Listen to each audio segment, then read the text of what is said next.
एक समय की बात है। एक राजा था जो अपनी मूर्तियों से बहुत प्रेम करता था। उसके महल में दुनिया भर से लाई गई अनगिनत मूर्तियां थीं, लेकिन उनमें से 3 उसकी सबसे प्रिय थीं। वह मूर्तियों को देखकर बहुत खुश होता और अक्सर उनके साथ समय बिताता। एक दिन महल की सफाई के दौरान एक नौकर से गलती से राजा की सबसे प्रिय मूर्तियों में से एक टूट गई। जब राजा को इस बारे में पता चला तो वह आग बबूला हो गया। उसके गुस्से की कोई सीमा नहीं रही। उसने क्रोध में आकर नौकर को मौत की सजा देने का आदेश दे दिया। नौकर बहुत डर गया था, लेकिन उसने एक साहसी कदम उठाया।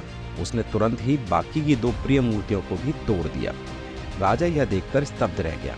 उसने गुस्से और हैरानी में नौकर से पूछा, तुमने ऐसा क्यों किया? तुम जानते हो कि ये मेरी सबसे प्रिय मूर्तियां थीं। नौकर ने सिर झुकाते हुए उत्तर दिया, महाराज, ये मूर्तियां तो आखिरकार कभी न कभी टूटने ही वाली थी। अगर कोई और इन्हें तोड़ता तो उसे भी मेरी तरह सजा मिलती। मुझे तो पहले ही सजा मिल चुकी है, इसलिए मैंने सोचा कि कम से कम दूसरों को इस मुसीबत से बचा लूं। राजा ने गहराई से सोचा और उसे एहसास हुआ कि उसने क्रोध में आकर बहुत कठोर फैसला किया था।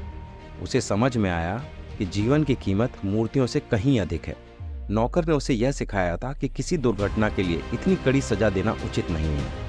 राजा ने नौकर को माफ कर दिया और उसे पुनः अपनी सेवा में रख लिया। उस दिन के बाद राजा ने यह वचन लिया कि वह कभी भी क्रोध में आकर बिना सोचे समझे कठोर फैसले नहीं करेगा। उसने यह भी सीखा कि लोगों की जान और उनकी भावनाओं का सम्मान करना सबसे महत्वपूर्ण है। इस तरह राजा और उसके राज्य में सुकून और न्याय की भावना फैल गई। दोस्तों, अगर आपको ये कहानी अच्छी लगी हो तो इसे लाइक, कमेंट और शेयर करना ना भूलना, और ऐसी शिक्षाप्रद कहानियों के लिए इस चैनल को सब्सक्राइब करना ना भूलें।